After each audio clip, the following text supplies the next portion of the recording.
Trade in the Zone, de Mark Douglas. Capítulo 9. A natureza das convicções. Chegados a este ponto, se consegue perceber os benefícios de adotar as 5 verdades fundamentais acerca do trading. A tarefa agora é aprender como integrar devidamente estas verdades no seu sistema mental, sob a forma de convicções elementares, sem entrarem em conflito com quaisquer outras convicções que possa defender. À primeira vista, pode parecer uma tarefa desencorajadora, e em outras circunstâncias eu até concordaria consigo. Mas não, porque no capítulo 11 irei apresentar um exercício de trading simples, especificamente concebido para integrar devidamente estas 5 verdades sob a forma de convicções a um nível funcional. Um nível funcional é onde trabalhamos naturalmente com um estado mental despreocupado, tendo a noção exata do que precisa ser feito e com a capacidade de o fazer sem hesitação ou conflito interno. No entanto, alerta os que já tenham espreitado para o exercício. À primeira vista, o exercício de trading parece tão simples que podem sentir-se tentados a fazê-lo agora, antes de compreenderem as implicações de o fazer. Sugiro que reconsiderem. Há algumas dinâmicas sutis, embora profundas, envolvidas no processo de aprender a integrar novas convicções e a alterar outras existentes que entrem em conflito com as novas. Compreender o exercício de trading em si é fácil. Compreender como o utilizar para mudar as suas convicções é uma questão completamente diferente. Se fizer o exercício sem compreender os conceitos apresentados neste capítulo e no seguinte, não irá obter os resultados desejados.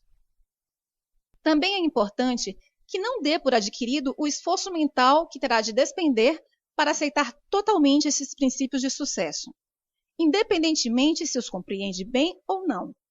Lembre-se de Bob, que acreditava que compreendia profundamente o conceito de probabilidades, mas não foi capaz de trabalhar numa perspectiva probabilística. Muitas pessoas cometem o erro de partir do princípio de que, quando compreendem algo, esse novo conhecimento torna-se automaticamente uma parte funcional da sua identidade. Na maior parte das vezes, compreender um conceito é só o primeiro passo do processo da sua integração a um nível funcional. Isto verifica-se especialmente para conceitos que lidam com o pensamento probabilístico. As nossas mentes não estão naturalmente programadas para serem objetivas ou ficarem no momento presente. Isso significa que temos de treinar ativamente as nossas mentes para pensarem desse ponto de vista. Para além do treino, pode haver um sem número de convicções em conflito para resolver.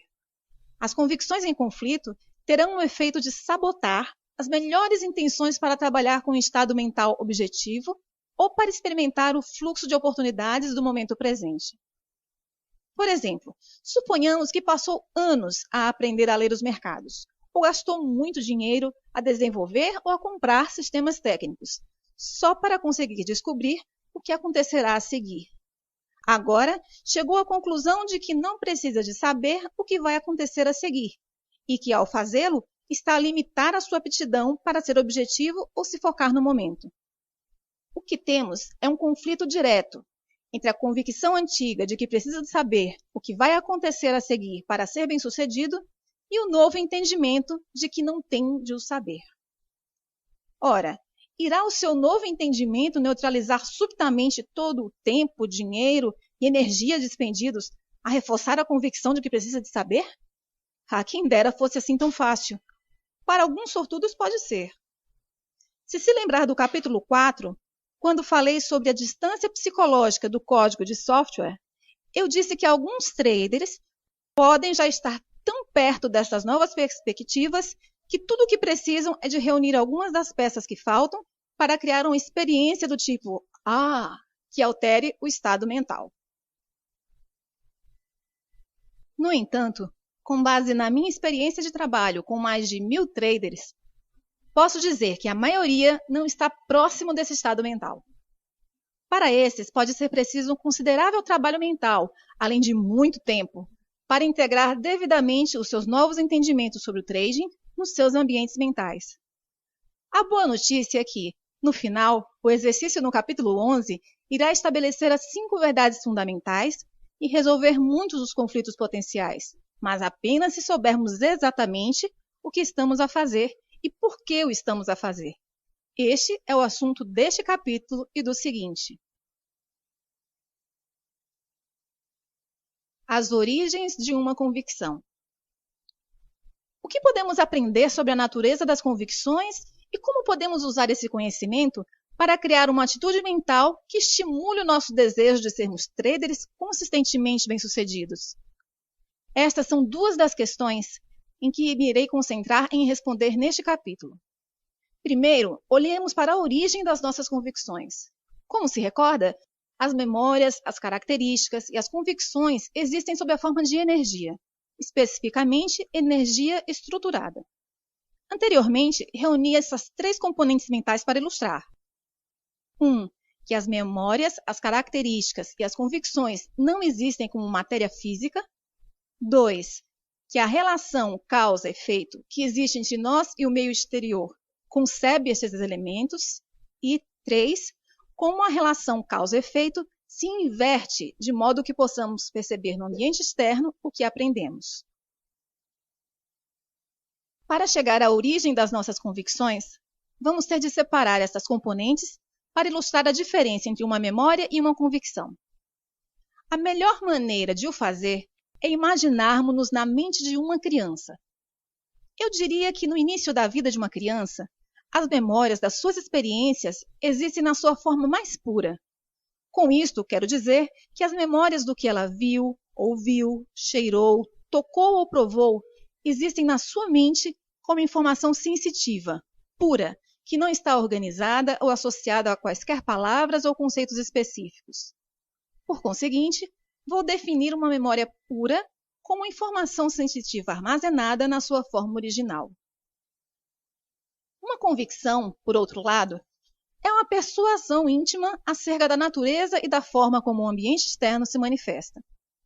Um conceito que combina informação sensitiva pura com um sistema de símbolos a que chamamos língua. Por exemplo, a maioria das crianças tem uma memória pura de como é ser tratada com amor por um progenitor. Mas só quando a criança aprende a ligar ou associar certas palavras com a informação sensitiva pura armazenada na sua memória, é que irá formar um conceito sobre como é ser cuidada com amor. A expressão "a vida é bela" é um conceito. Em si mesmas, as palavras constituem um conjunto de símbolos abstratos, sem significado. Mas se uma criança aprender ou decidir ligar essas palavras aos seus sentimentos com carga positiva quanto à forma como é cuidada, então as letras já não são um conjunto de símbolos abstratos e as palavras já não são uma expressão abstrata. A vida é bela torna-se uma distinção definitiva sobre a natureza da existência ou o modo como o mundo funciona. Similarmente, se a criança não recebesse os cuidados adequados às suas necessidades, pode com igual facilidade ligar as suas sensações de dor emocional a um conceito como a vida não é justa ou o mundo é um lugar terrível. Em qualquer caso, quando a energia positiva ou negativa das nossas memórias ou experiências se liga a um conjunto de palavras a que chamamos conceito, este adquire energia e, em resultado disso, é transformado numa convicção acerca da natureza da realidade. Se considerarmos que os conceitos são estruturados pelo sistema de uma língua e adquirem energia pelas nossas próprias experiências, torna-se claro por que me refiro às convicções como energia estruturada. Quando uma convicção surge, o que faz? Qual é a sua função? Em certos aspectos, parece ridículo colocar essas questões. Afinal, todos temos convicções. Estamos constantemente a expressar as nossas convicções tanto pela linguagem como através das nossas ações. Além disso, estamos constantemente a interagir com as convicções de outras pessoas quando elas as exprimem. No entanto, se perguntar exatamente o que faz uma convicção, provavelmente a sua mente ficará confusa. Por outro lado, se perguntar quais as funções dos seus olhos, ouvidos, nariz ou dentes, não teria problema em responder. As convicções são componentes tão importantes da nossa Constituição, em termos do impacto que tem na qualidade das nossas vidas, que é uma das grandes ironias da vida que sejam aquelas em que menos pensamos e que menos compreendemos. O que quero dizer com aquelas em que menos pensamos é que se tivermos um problema com uma das partes do nosso corpo, naturalmente centramos nela a nossa atenção e pensamos sobre o que precisamos de fazer para resolver o problema. No entanto, não nos ocorre que os problemas que possam limitar a qualidade das nossas vidas, por exemplo, infelicidade, insatisfação ou insucesso numa determinada área, estejam enraizadas nas nossas convicções. Este desvio de atenção é um fenômeno universal. Uma das características proeminentes das convicções é que tornam evidente e inquestionável o que experimentamos. De fato, se não fosse pelo intenso desejo que tem em vivenciar um sucesso consistente como trader, era provável que eu não estivesse a ler sobre este tema. Normalmente são precisos anos de frustração para as pessoas começarem a aceitar que podem ser as suas convicções a fonte das suas dificuldades. No entanto, embora as convicções sejam uma parte complexa da nossa identidade, não é preciso considerar esse processo de autoanálise como uma crítica. Considere que nenhum de nós cresceu com qualquer uma das nossas convicções, que foram todas adquiridas de várias maneiras. Muitas das convicções que têm um impacto mais profundo nas nossas vidas não foram sequer adquiridas livre ou conscientemente, foram introduzidas por outras pessoas. E provavelmente não será normalmente uma surpresa para ninguém afirmar que as convicções que nos causam mais dificuldades sejam aquelas que foram adquiridas através dos outros sem o nosso consentimento consciente. Refiro-me às convicções adquiridas quando éramos demasiado jovens e sem informação para compreender as implicações negativas daquilo que nos estavam a ensinar. Seja qual for a origem das nossas convicções, uma vez existentes, funcionam basicamente todas do mesmo modo. As convicções têm caráter e formas particulares de desempenharem as suas tarefas, ao contrário das diferentes partes dos nossos corpos. Por exemplo, se compararmos os meus olhos com os seus, ou as minhas mãos com as suas, ou os meus glóbulos vermelhos com os seus, podemos ver que não são exatamente iguais, mas têm características em comum que os faz funcionar de modo semelhante. Pela mesma razão, uma convicção de que a vida é bela funcionará da mesma maneira de uma convicção de que a vida é terrível. As duas convicções são diferentes e o efeito que cada uma tem na qualidade de vida de quem a profere é muito diferente, mas ambas as convicções irão funcionar exatamente da mesma forma. As convicções e o seu impacto nas nossas vidas. Num sentido mais amplo, as convicções moldam as nossas vidas. Como já referi, não nascemos com nenhuma das nossas convicções. Elas são adquiridas e, à medida que se adicionam umas às outras, a forma como vivemos as nossas vidas reflete aquilo em que aprendemos a acreditar. Pense como a sua vida seria diferente se tivesse nascido num sistema cultural, religioso ou político que tivesse pouco em comum com o seu atual. Pode ser difícil imaginar, mas aquilo em que teria aprendido a acreditar sobre a natureza da vida e o modo como o mundo funciona podia não ter nada a ver com aquilo em que hoje acredita, mas iria defender essas convicções com o mesmo grau de certeza com que defende as suas convicções atuais. Como as convicções moldam as nossas vidas? 1. Geram a percepção e a interpretação que fazemos da informação do meio ambiente de forma a ser compatível com aquilo em que acreditamos. 2. Criam as nossas expectativas. Lembre-se que uma expectativa é uma convicção projetada para algum momento no futuro. Como não podemos esperar algo que não conhecemos, também podíamos dizer que uma expectativa é aquilo que conhecemos projetado em algum momento futuro. 3. O nosso comportamento é coerente com aquilo em que acreditamos. 4. Finalmente, as convicções moldam a forma como nos sentimos quanto aos resultados das nossas ações. Não há muito na forma como atuamos em que as convicções não desempenham um papel importante. Acrescento a seguir um exemplo para ilustrar as várias funções de uma convicção. Na primavera de 1987, estava a ver um programa de televisão. Era sobre algumas celebridades que pregavam partidas umas às outras. Numa parte do programa, a estação de TV contratou um homem para ficar no passeio da Avenida Michigan, a segurar uma placa que dizia "Dinheiro grátis, só hoje".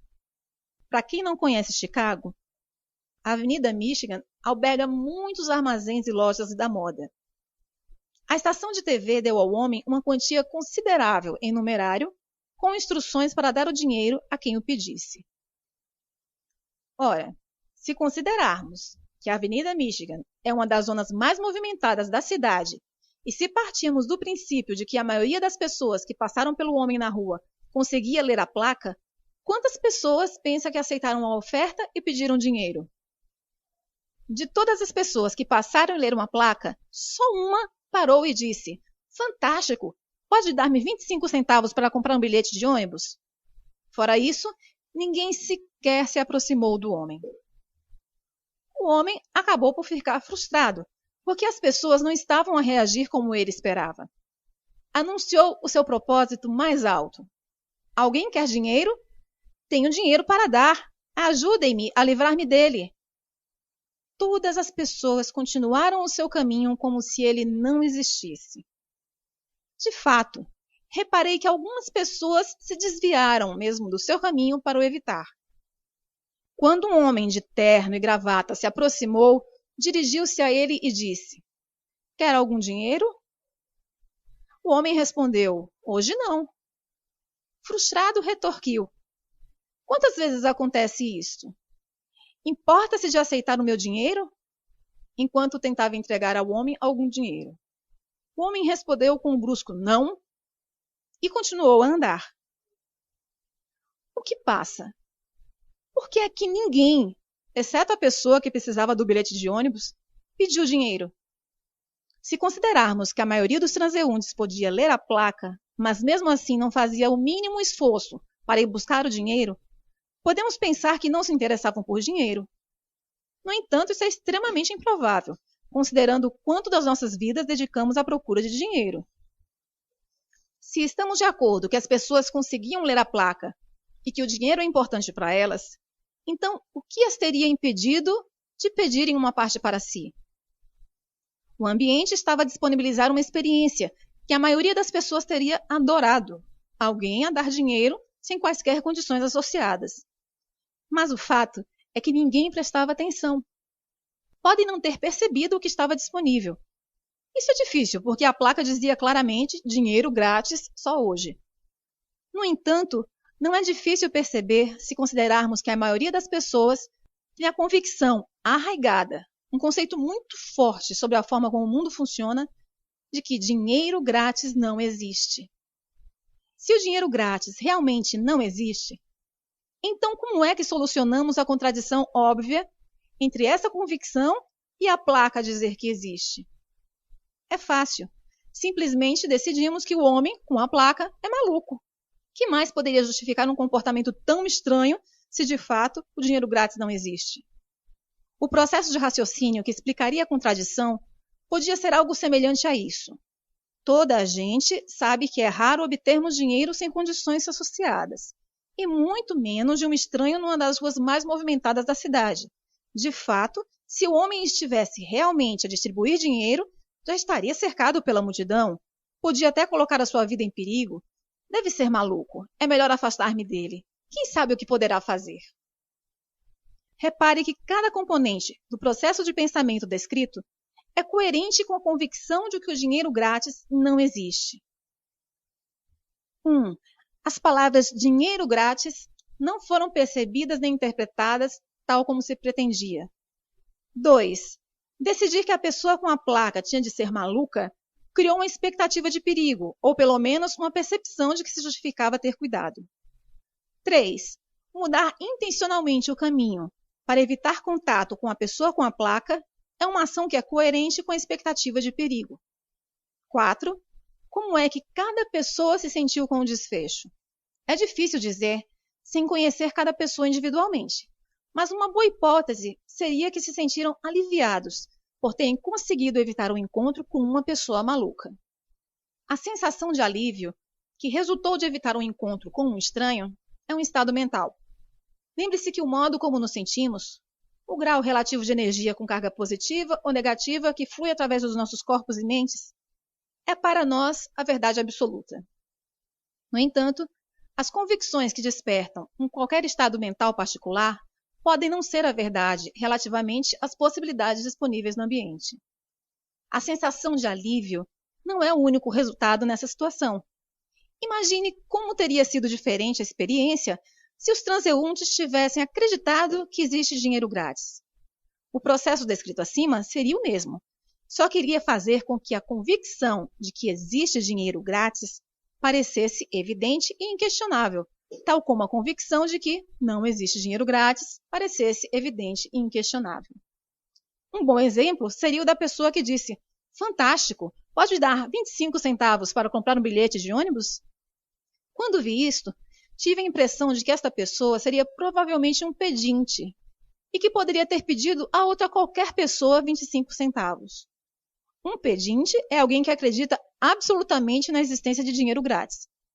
Por conseguinte, a sua concepção e interpretação da placa foram exatamente o pretendido pela estação de TV. A sua expectativa e comportamento foram coerentes com a sua convicção. E como se sentiria ele quanto aos resultados? Obteve os seus 25 centavos, pelo que eu diria que ele ficou satisfeito. É claro que ele não sabia que poderia ter obtido muito mais. Há outro desfecho possível para o nosso cenário. Consideremos a hipótese de que alguém que acredita que o dinheiro grátis não existe, mas que mesmo assim assume essa possibilidade. Por outras palavras, algumas pessoas podem ficar tão intrigadas e curiosas que decidem suspender temporariamente a sua convicção de que o dinheiro grátis não existe. Esta suspensão temporária permite-lhes agir fora dos limites criados por uma convicção, para ver o que acontece. Assim, em vez de ignorarem o homem com a placa, que seria a primeira reação, a pessoa do nosso exemplo dirige-se a ele e diz: "Dê-me 10 dólares." O homem tira rapidamente uma nota de 10 dólares do bolso e dá-lhe. O que acontece agora? Como se sente essa pessoa ao experimentar algo inesperado que contradiz completamente a sua convicção?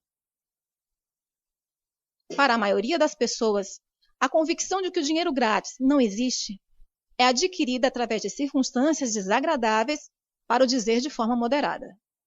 A forma mais comum é dizerem-nos que não podemos ter alguma coisa porque é demasiado cara. Quantas vezes uma criança não ouve: "Mas o que você pensa? Dinheiro não nasce em árvore?" Ou seja, é uma convicção com carga negativa. Assim, a experiência de entregar dinheiro sem condições associadas e sem quaisquer comentários negativos iria provavelmente criar um estado mental de puro júbilo. De fato, a maioria das pessoas ficaria tão feliz que se iriam sentir compelidas a compartilhar essa felicidade e a nova descoberta com todas as pessoas que conhecessem. Posso imaginá-lo a regressar ao emprego ou à casa e no momento em que se encontra alguém, as primeiras palavras que saem da sua boca são: "Não vai acreditar no que me aconteceu." E embora queira desesperadamente que essas pessoas acreditem na sua história, provavelmente não vão acreditar. Por quê? Porque a sua convicção de que o dinheiro grátis não existe irá fazer com que interpretem a sua história de um modo a negar a sua veracidade. Para levar este exemplo um pouco mais longe, imaginemos o que aconteceria ao estado de espírito da pessoa do nosso exemplo se lembrasse que poderia ter pedido mais dinheiro. Está num estado de júbilo. No entanto, no momento em que esse pensamento lhe surge, ou alguém lhe lembra que poderia ter pedido mais dinheiro, o seu estado de espírito alegre irá imediatamente mudar para um estado de pesar com carga negativa. Por quê? Porque associou-lhe a convicção com carga negativa, que significa perder uma oportunidade. Em resultado, em vez de ficar contente com o que obteve, irá lamentar o que poderia ter obtido, mas não obteve. Convicções versus verdade. Nestes 3 exemplos, todos têm a sua versão individual. Se lhes perguntar, Cada um descreveria o que viveu do seu ponto de vista, como se fosse a única versão verdadeira e válida da realidade. Contradição entre essas três versões da verdade sugere-me uma importante questão filosófica que precisa ser resolvida. Se as convicções limitam o nosso conhecimento da informação gerada pelo ambiente físico, para que percebamos esteja em consonância com o que acreditamos, então como é que sabemos o que é a verdade? Se as convicções limitam o nosso conhecimento da informação gerada pelo ambiente físico, para que o que percebemos esteja em consonância com o que acreditamos, então como é que sabemos o que é a verdade? Para responder a esta questão, temos de considerar 4 ideias. 1. O ambiente manifesta-se numa combinação infinita de formas. Se combinarmos todas as forças da natureza que interagem com tudo o que foi criado pelo homem, e se acrescentarmos as forças geradas por todas as formas possíveis de as pessoas se exprimirem, o resultado é um número de versões da realidade tal que seguramente iria impressionar até a pessoa com o espírito mais aberto. 2. Até termos adquirido a capacidade de perceber todas as formas possíveis em que o ambiente se pode exprimir, as nossas convicções irão sempre representar uma versão limitada das possibilidades do ambiente, sendo as nossas convicções uma visão sobre a realidade, mas não necessariamente uma declaração absoluta de realidade. 3. Se discordar da segunda afirmação, então pense que se as nossas convicções fossem um reflexo 100% rigoroso da realidade, então as nossas expectativas seriam sempre satisfeitas. Se as nossas expectativas fossem sempre satisfeitas, estaríamos num estado perpétuo de satisfação, com um sentimento permanentemente de felicidade, alegria e bem-estar, por a realidade física se revelar sempre exatamente como esperamos. 4. Se conseguir aceitar a terceira afirmação como válida, então o corolário também é verdade. Se não estivermos satisfeitos, então as nossas convicções não se relacionam perfeitamente com as condições ambientais. Tendo essas 4 ideias em consideração, consigo agora responder à questão: qual é a verdade? Se as convicções impõem limites ao que percebemos como possível e o ambiente se consegue exprimir numa combinação infinita de formas, então as convicções só podem ser verdadeiras relativamente ao que tentamos conseguir num determinado momento. Ou seja, o grau relativo de veracidade inerente às nossas convicções pode ser medido pela forma como nos são úteis. Cada um de nós tem forças geradas internamente, curiosidades, necessidades, vontades, desejos, objetivos e aspirações, que nos compelem ou motivam a interagir com o ambiente físico. O conjunto de passos que damos para satisfazer as nossas curiosidades, necessidades, vontades, desejos, objetivos ou aspirações depende daquilo em que acreditamos ser verdade numa dada circunstância ou situação. Essa verdade, seja ela qual for, irá determinar 1. As possibilidades que percebemos relativamente ao que o meio ambiente nos disponibiliza. 2. Como interpretamos o que percebemos. 3. As decisões que tomamos. 4. As nossas expectativas de resultados. 5. O que fazemos. E 6. Como nos sentimos quanto aos resultados dos nossos esforços. Num dado momento, se estamos satisfeitos, felizes ou numa situação de bem-estar relativamente a algo que tentamos conseguir, podemos dizer que a nossa verdade, isso é, independentemente das nossas convicções, é útil, porque o processo, como se afirmou acima, funcionou. Aquilo que percebíamos não só estava em consonância com o nosso objetivo, mas também com o que o ambiente nos disponibilizou. A nossa interpretação da informação resultou numa decisão, expectativa e ação que estavam em harmonia com a situação e as circunstâncias ambientais. Não houve qualquer resistência ou força contrária por parte do ambiente, ou na nossa própria mente, que diminuísse o resultado que tentamos conseguir. Em resultado disso, encontramos-nos num estado de satisfação, felicidade e bem-estar.